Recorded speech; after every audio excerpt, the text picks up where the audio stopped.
Doctor Ajay Alok हमारे साथ जुड़ गए, बीजेपी के प्रवक्ता, उनका रुख कर लेते हैं। अजय आलोक, ये इस गठबंधन में फूट आप देख रहे हैं या फिर आप ये देख रहे हैं कि अब जीतन राम मांझी एनडीए की तरफ आ जाएंगे? देखिए, महागठबंधन की मीटिंग होनी थी 23 जून को, है ना। तो ये मीटिंग में वो कहावत है ना, सर मुराते ही ओले पड़े। ये मीटिंग के पहले का स्वरूप सब निकल के आ रहा है। अभी तो ये शुरू हुआ है, जिस दिन मीटिंग होगी देखिएगा उस दिन सर फुटोवल और होगा। देखेंगे डॉक्टर आलोक, क्या आप बातचीत करेंगे बीजेपी की तरफ से? क्योंकि अगर फूट पड़ रही है और शुरुआत में ही हो रहा है ऐसा, तो Lok Sabha election point of view भी बीजेपी की तरफ से क्या उन्हें एक्सटेंड किया जाएगा कि जीतन राम मांझी से बातचीत की जाए? अगर वहां नाराज है ही तो यहां पर बातचीत हो सकती है। देखिए, वो तो जीतन राम मांझी जी पूर्व मुख्यमंत्री रहे हैं, इतने वरिष्ठ राजनीतिज्ञ हैं, ये तो उनका निर्णय होगा। अभी हमारा बीजेपी का इस पर कुछ कहना उचित नहीं है। लेकिन ये महागठबंधन में जो संकेत मिल रहे हैं उसे आप समझ जाइए कि अंदर ही अंदर सब में कितना असंतोष है, और इसकी परिणति होगी जब सारा महागठबंधन मिलकर बिहार में नीतीश कुमार को ही डंप कर देगा। ठीक है, हमारे साथ देखिए निखिल आनंद भी जुड़ गए हैं, बीजेपी के प्रवक्ता, उनका रुख कर लेते हैं। निखिल आनंद जी, अब बड़ा सवाल ये है, अभी तो संतोष मांझी ने इस्तीफा दिया है, जीतन राम मांझी और हम पार्टी ने अभी भी महागठबंधन से बाहर निकलने का फैसला नहीं किया है। क्या जीतन राम मांझी बीजेपी के संपर्क में हैं या बीजेपी उन पर डोरे डाल रही है? देखिए, जीतन राम मांझी जी वरिष्ठ नेता है, बिहार के पूर्व मुख्यमंत्री हैं और एक सीजन्ड पॉलिटिशियन है। निश्चित तौर पर वो अपना फ्यूचर कोर्स डिसाइड करेंगे, ये उनका अपना प्रीरोगेटिव है। लेकिन एक बात आपको मैं याद दिला दूं कि हाल ही में जीतन राम मांझी जी ने जिस तरीके से दलितों की उपेक्षा हो रही है, दलितों पर अत्याचार बढ़े हैं, इसको लेकर के कहीं न कहीं सवाल उठाए थे।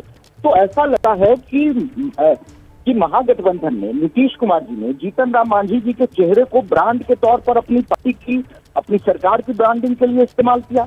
लेकिन जीतन राम मांझी जी जिस कम्युनिटी से आते हैं, जिससे वो पूरी जिंदगी राजनीति करते हैं, उनको उपेक्षा करना ये तो वाकई दुर्भाग्यपूर्ण था। उन्होंने बड़े वैलिड सवाल उठाए थे, और हाल के दिनों में जिस तरह से हत्याओं का दौर है, दलितों की खास तौर से हत्याएं हुई है, लगातार पूरे बिहार में बलात्कार की घटनाएं हो रही है, और जिस तरीके से हाल में national commission for Nikhil Anand, आपकी बातों से साफ है कि आपके मन में अब लड्डू फूट रहे हैं कि जीतन राम मांझी बीजेपी की तरफ आ जाएं।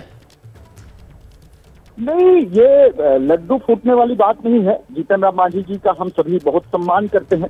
वो उन्होंने जब भी बातें कही तो हम लोग ये मानते हैं कि एक सीजन्ड पॉलिटिशियन है बिहार के, जो अपनी बात कह रहे हैं।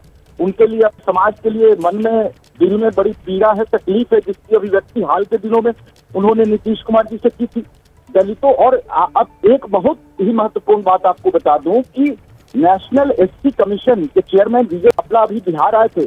उन्होंने दो आंकड़े बताए, आपकी भी आंखें खुल जाएगी भाई साहब, कि एक तो उन्होंने कहा कि प्राथमिक विद्यालय से उच्च विद्यालय के स्तर तक अनुसूचित जाति के 80% लोग, छात्र छात्राएं पॉक हो जाते हैं।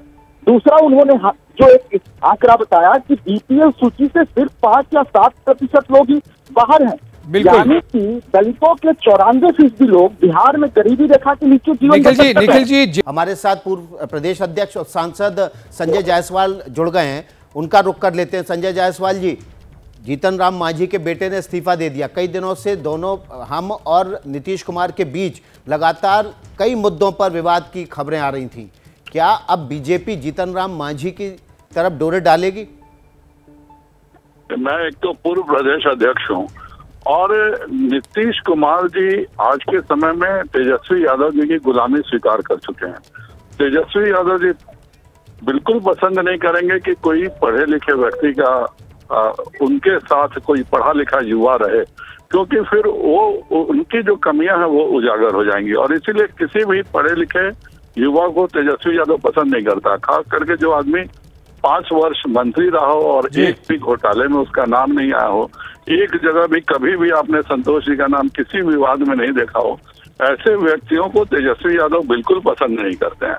और संजय जी, बीजेपी पसंद करेगी ना? बीजेपी को तो पसंद होगा। ये तो समय बताएगा। लेकिन तेजस्वी यादव जी आज जीतन राम मांझी जी के पुत्र पर एक विवाद नहीं आया, न उन पर कभी किसी घोटाले का दोष लगाया, न उनकी दिलचस्पी जीतन राम मांझी को एनडीए में जोड़ने के लिए आप तैयार हैं? एक ऐसी केंद्र सरकार बनाएं जिसमें सभी घोटालेबाज अपने घोटालों को छुपाने के लिए लगे रहें, तो आगे देखिए क्या होता है, लेकिन कोई भी व्यक्ति जिसमें आत्मसम्मान हो वो तेजस्वी यादव की गुलामी नहीं करेगा। तो आप जीतन राम मांझी को, उनकी पार्टी को एनडीए में जोड़ने के लिए तैयार हैं?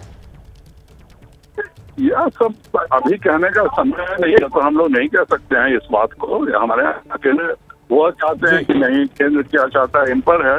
लेकिन तेजस्वी 80 युवा को हमने पिछले बार भी देखा कि कन्हैया ठीक है संजय जी, आपकी आवाज में कट रही है बीच बीच में।